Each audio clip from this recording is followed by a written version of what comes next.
Shalom sahabat-sahabat yang terkasih dalam Tuhan. Saat ini saya sedang ada di sebuah taman yang bernama Taman Ueno yang di Tokyo, Jepang.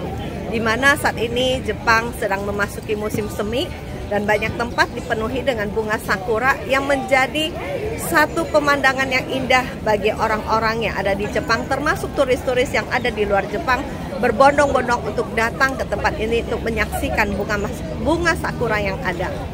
Saudara-saudara terkasih dalam Tuhan, saat ini saya akan membagikan renungan singkat dengan tema menjadikan firman Tuhan sebagai kesukaan.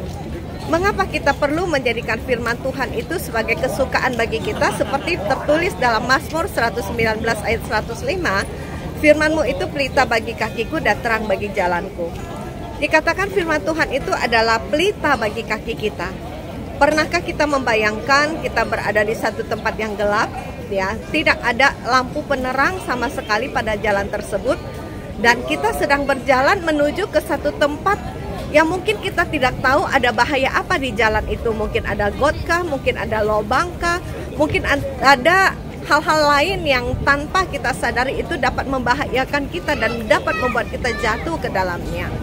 Nah, itulah satu gambaran ketika kita masih terikat di dalam dosa. Kita ini berada di dalam posisi sebagai orang yang hidup di dalam kegelapan, di mana kegelapan yang berupa dosa-dosa yang kita lakukan setiap hari akhirnya akan menjatuhkan kita ke dalam kebinasaan, ke dalam penghukuman Tuhan yang kekal.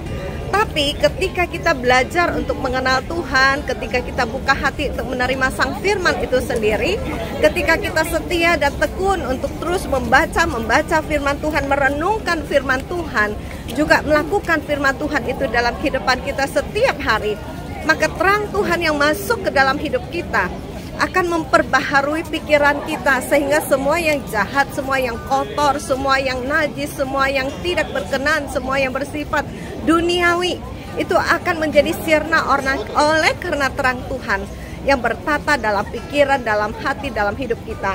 Dan alhasilnya kehidupan kita yang diubahkan akan menjadi berkat bagi banyak orang. Kiranya Tuhan Yesus dimuliakan oleh kehidupan kita ketika kita belajar untuk menyukai firman Tuhan dalam kehidupan kita.